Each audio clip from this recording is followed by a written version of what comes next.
Bonjour tout le monde, c'est un vlog un peu particulier aujourd'hui. Je vais déballer un monstre. Depuis 7-8 mois, j'ai commencé à travailler ma mobilité avec des exercices lestés, à faire beaucoup plus d'exercices avec des élastiques, des petites haltères. Pas un super équipement, des chaises Ikea. Ceux qui me suivent depuis un moment savent que j'aspire surtout à me connecter à mon corps, me sentir libre, capable, détendu, comme un félin au repos.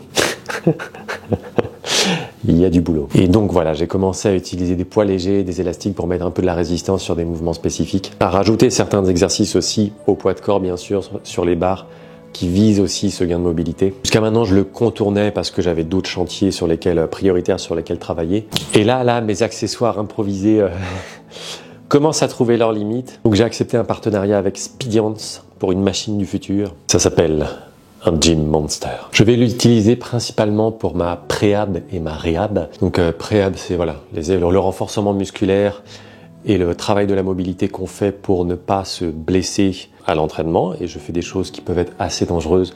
Donc il faut vraiment que mes articulations soient protégées. Et réhab, parce que je me suis fait une petite déchirure au psoas qu'on va entendre maintenant. Le petit crack là. Il y a une semaine, justement en faisant de la mobilité lestée, c'était la première fois en 5 ans que je devais en même temps surveiller mon bébé de 6 mois parce qu'il n'y avait pas crèche. En même temps, je devais travailler, en même temps, je devais m'entraîner. Enfin, j'étais sur tous les fronts en même temps. Et je me suis dit, pour la première fois en 5 ans, allez, je saute l'échauffement, je vais m'appliquer, je vais faire ça voilà, progressivement et vraiment me concentrer sur la forme, etc.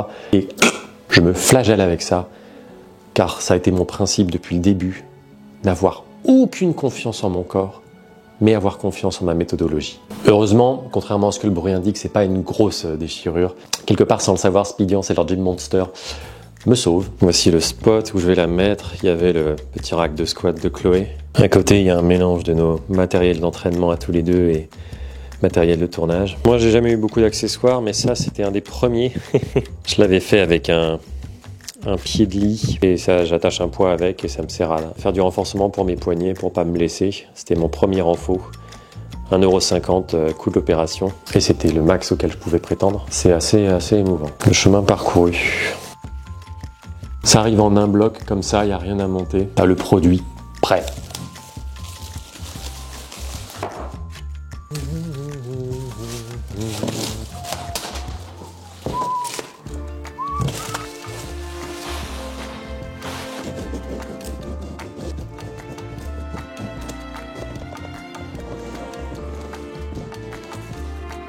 On voit rien. Ça risquait pas de s'abîmer. Il est sur roulette. Donc je pense que je vais pouvoir juste le rouler hors de la boîte et le rouler contre le mur. Et ce sera tout. Ça aura pris 5 minutes. Il fait 1,85 m, 38 cm en largeur. Et on gagne de l'espace parce que le petit rack de squat de Chloé était disposé sur des petits tapis comme ça pour protéger le parquet. Et là, vu qu'il y a le truc intégré qui se déplie, on n'en a pas besoin, donc top. Et on a une barre ajustable avec son petit pad, on a une corde à triceps, je sais pas vraiment comment les choses s'appellent, c'est pas mon monde.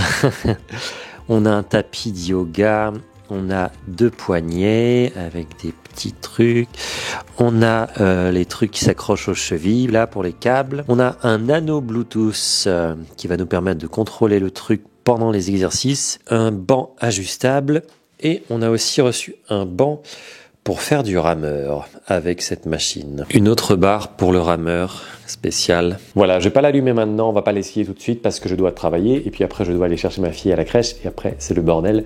Donc on va l'essayer demain. À demain. Voilà la bête dépliée, allumée. J'ai pris le temps tôt ce matin de rentrer mes données, de regarder vite fait comment ça fonctionnait pour être plus efficace là dans la vraie découverte du truc. Là j'ai juste rentré mon nom, prénom, mon poids, ma taille pour qu'il puisse faire ses calculs. Donc comment ça se présente? À l'intérieur de ça, on a 2 moteurs dont ils sont très fiers car ils sont extrêmement performants. Chaque moteur est relié à un câble et chaque câble est relié à ces petites choses magiques. Et c'est le fait que ces câbles soient chacun reliés à un moteur différent et qui peuvent aussi travailler de concert qui fait qu'il y a énormément de possibilités de gestion des déséquilibres, etc. Ces poulies sont accrochées à une petite structure qui elle-même peut se mettre à différents niveaux et on peut aussi très facilement les enlever pour les mettre en bas du cadre. Et voilà, pour faire d'autres exercices, on les met de chaque côté si on veut faire des squats, etc. Voici le plutôt grand écran tactile. Alors, on ouvre sur la page, donc on voit les petits 17 minutes que j'ai fait, 180 calories, pour prendre un peu en main la machine. On a là les 3 menus principaux. Poids libre, c'est moi ce qui va m'intéresser le plus. Tous les entraînements, mon modèle.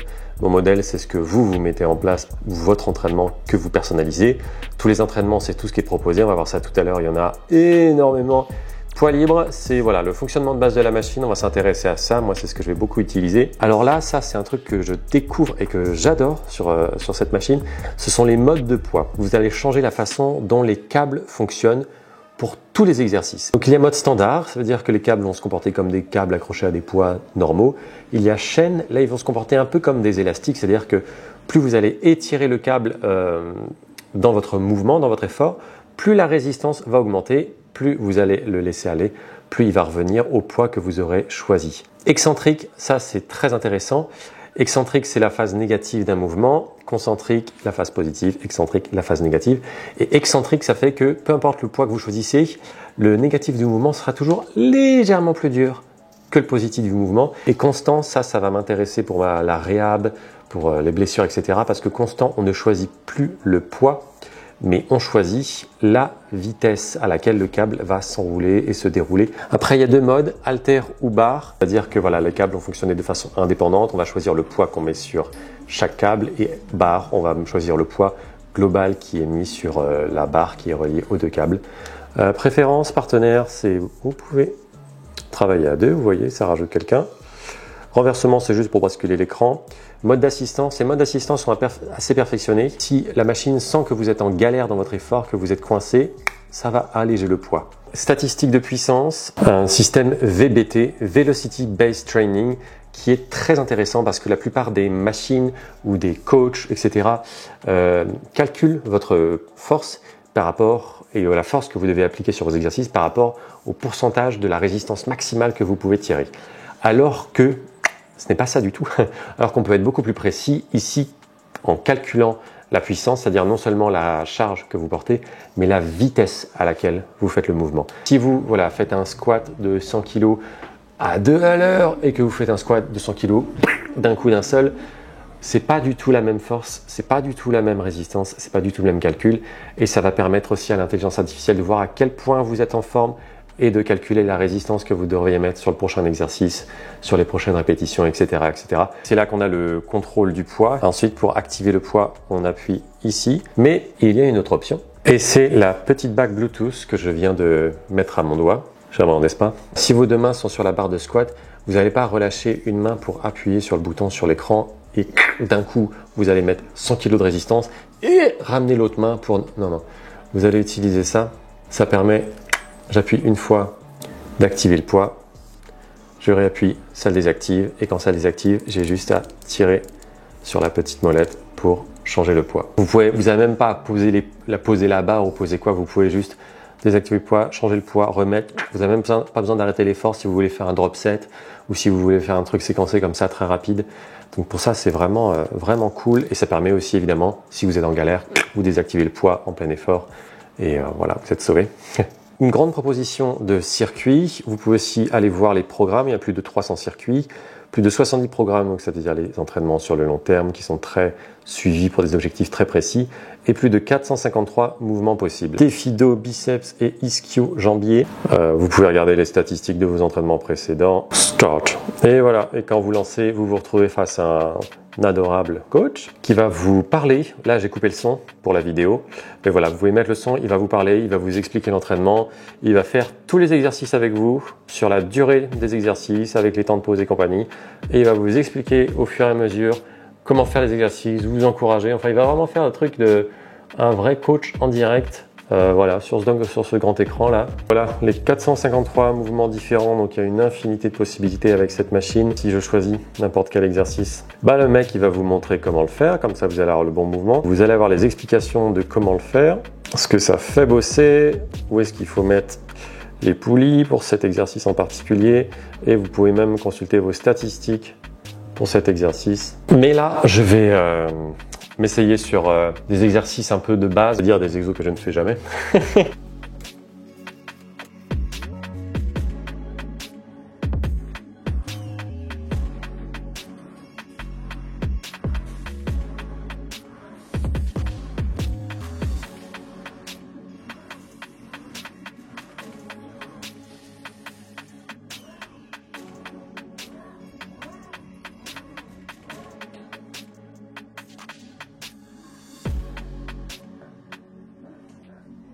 Voilà, qu'est-ce que je vais faire de cette machine? Moi, je vais pas m'en servir pour prendre du muscle parce que ça ne me servirait à rien. Cela va être spécifique à mes objectifs qui sont purement calisthénie. Donc ça va être me protéger et améliorer mes performances, voilà, en rajoutant un peu de stabilité, en gagnant un peu de mobilité sur certains mouvements qui vont se transférer directement à ce que je cherche à faire en calisthénie. Donc je vais chercher à améliorer le fonctionnement de mes épaules, de mes hanches et un petit peu des genoux, même si ça je pense que je l'ai plutôt bien géré. Épaules, je vais faire des élévations sur les côtés, les montées et descentes drapeaux m'ont déjà rendu très fort là-dessus, mais en faire des légers en fin de séance de pompe en équilibre va les protéger. Ensuite, les 3 exos pour la coiffe des rotateurs que je fais tout le temps depuis mes débuts avec élastique. Ça va être plaisant de vraiment pouvoir progresser et avoir une vraie résistance et pas juste les échauffer un peu au pif. Ensuite, j'ai 5 exercices différents avec élastique en ce moment pour gagner en rotation externe d'épaule. Je suis très limité à ce niveau, de moins en moins là, mais j'étais très limité. Et ça ralentit beaucoup mon apprentissage de l'équilibre à un bras.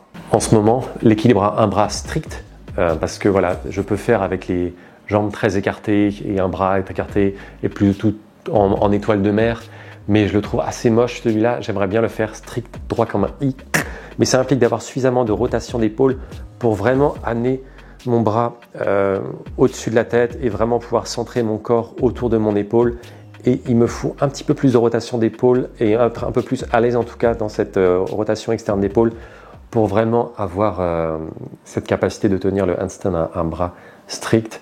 Donc en fait, ces exercices vont me servir à ça. Et aussi, ils vont considérablement améliorer ma posture et permettre à mes épaules d'être plus détendues et vraiment de reposer sur leur socle, entre guillemets, quand je suis au repos, ce qui voilà, va m'améliorer la vie aussi. Voilà, je fais pas mal d'autres exercices pour la rotation externe des épaules sur barre qui sont pas remplaçables par cette machine et que je vais garder.